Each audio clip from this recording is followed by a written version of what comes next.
What's up everyone, it's Tony G23 here with some news from Formula 1 from the future.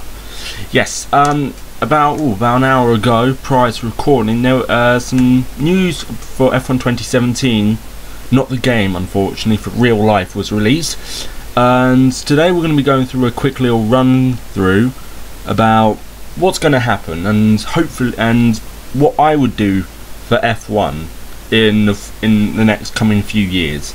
So on the screen right now, what you can see was some images released on the internet by an F1 fan who basically designed his own car for F1 2017.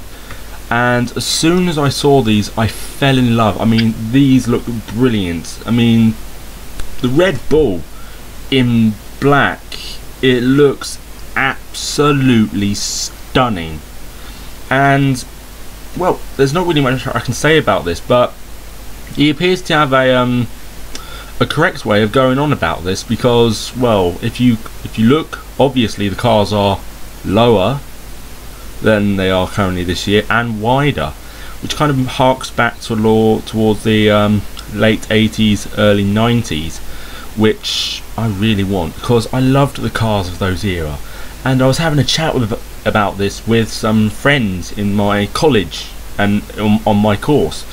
Now, for those who don't know, I'm currently coming towards the end of my first year in vehicle technology and motorsports. So I thought I will have a quick rundown of what I would do for F1 2017. Now, I have had a chat about this with some people in my class, and I think possibly bring back the V8s and possibly introduce the new V10, because the V10s sounded brilliant. They were the best sounding F1 engines by far, but they were very, very fuel hungry, shall we say. So I thought if you brought in like a 2.8 litre or a 2.5 litre V10, that may be able to work. You can decrease the V8 as well to make it more efficient, but as long as you add like a hybrid system, like a modern day, like they use on modern day cars. So I think that could work. So you could also have the possibility of these engines running side by side with each other on the grid. So you could have a V10 against a V6 hybrid against a V8. This is a concept that has been done before, because I remember back to like 2004, 2005, it was V10s and V8s, though V6s weren't even around in like the early 2000s. But other ideas I've had and have been going around the paddock is the possibility of 1,000 horsepower engines, which is crazy, but it would make the driving so much more extreme in a way, because you'd have more power, so you'd have to be very careful on how you apply the throttle coming out of the corner. Also, in the wake of Caterham, now a defunct F1 team because of financial costs, what you could do is like create a core car, or if so, cap the cost of your chassis, and the development of it. So it's something they do in LMP2 at the in the World Endurance Championship, which I think F1 can learn quite a bit from. Also in Formula 1, compared to Le Mans, at Le Mans you have a different. Everyone thinks we need to make a car go fast for this amount of time, and they all set about doing different ways of doing it. F1 is basically minute details to an original plan. Everyone has to stick to that original plan, but you are allowed to make minor changes. So like with the noses and the rear wing structure, how it's held up, and the position of the monkey seat in the back of the rear wing. So those are the minute changes you can make in F1. But if you open up the regulations, it can encourage new teams to design new and innovative features on their car. So, and providing you keep the costs down, So with less in-season development, it could mean that it could become a very close sport, because you've got all these new technological advances and you're trying to decipher which one is best, and ultimately at the end of the day it could also come down to the driver who displaying the technology works and the other technology doesn't work. Another thing that's also been discussed in the paddock is the new 18-inch wheels. Now, modern F1 cars run 12-inch wheels, and I don't even think my mum's little Fiat has 12-inch wheels. I think they're 13 inches. So it's only an inch, but it makes all the difference, because most cars today have like 14s, 15s or 16s, and F1, okay, doesn't really help in like developing technology that can be transferred to road cars in the way of the tyre. It can in other things, because we've seen like with the McLaren P1, La Ferrari, they've all got complicated hybrid systems, but most cars don't have those sorts of things. So in the tyre sense, F1 could do more alongside Pirelli. They could do more to like improve like tyre life in road cars, and you know, like dispersing water, because people can still aquaplane even at 30 miles an hour on public roads. Because I live in Britain, we get rain all the time during summer, so it's normal. Yes, so another thing would be smaller rear wings, less downforce, but that could mean less drag as well, because if you increase the downforce on a car, you can increase drag. It's a battle it's a battle that people like Adrian Newey are constantly battling.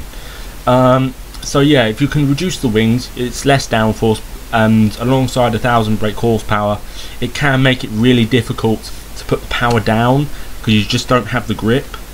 But saying that, you could use wider rear tyres like they had on the late 80s, early 90s cars, along with a wider track, okay, for like stability through corners. It can also make overtaking a little bit more difficult, as there won't be much room. There'll be a little less room on the track to do your overtaking. We'll still have DRS, because that's a feature I really liked when it was added. And yeah, so it could make the overtaking a little more difficult, and in many ways far more spectacular. Going back to what I said about the engines with the V8s and the V6 and the V10s, the reason why I brought that up is because the V6, as soon as the V6 came in, costs for the engine started to spiral upwards and upwards and upwards. And you've got these little teams like MAN Marussia, Lotus, Sauber. They were struggling financially because of the cost of the engine was so high. I believe Ferrari was charging Sauber and Marussia about, I don't know, several million for their engines.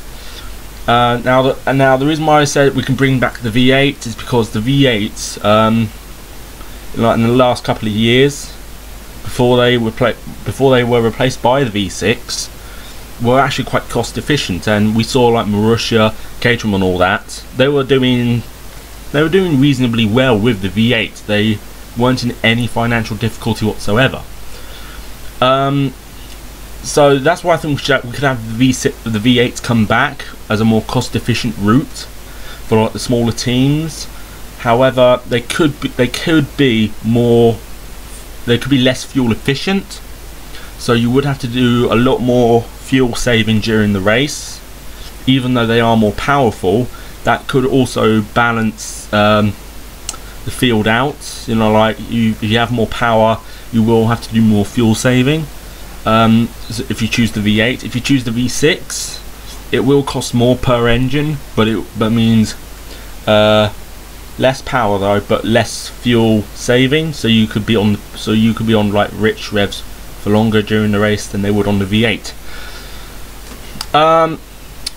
Another thing that's also making a comeback, this was announced about an hour before I started recording, is that Refueling will be returning to F1 for 2017, and it's happened before, because the reintroduction of refueling has happened before, because in like the late 80s refueling was banned, and then they brought it back in about 1992, and then they banned it again for the 2010 season, I believe it was 2010, and now they're going to bring it back for 2017. So what this could do is that if you differ the amount of fuel you have in your car at one time, it could make your car lighter, but it would mean you will have to stop earlier before the rest of the field. So you could be able to fill out a gap between your stop and your I'm losing my thoughts. So you could theoretically pull out a gap before your first stop, and if you have pulled out a large enough gap, because your car was lighter than the rest of the field, you could theoretically still come out in the lead of the race. So refueling could give greater variation in the strategy given for each team in the field. But anyway guys, I will leave this video here. I should also say that next week there will not be an upload, because it will be my birthday next week, so I feel like I should have some time off from videos and work and everything. So I'll be off with my family and my friends, having a good time with them. So that is the reason why there will be no upload next week. But anyway guys, I hope you have enjoyed this F1 2017 video. If you do have any ideas which you would like to add to this video, please leave them in the comments down below. So yes, thank you very much for watching, and goodbye.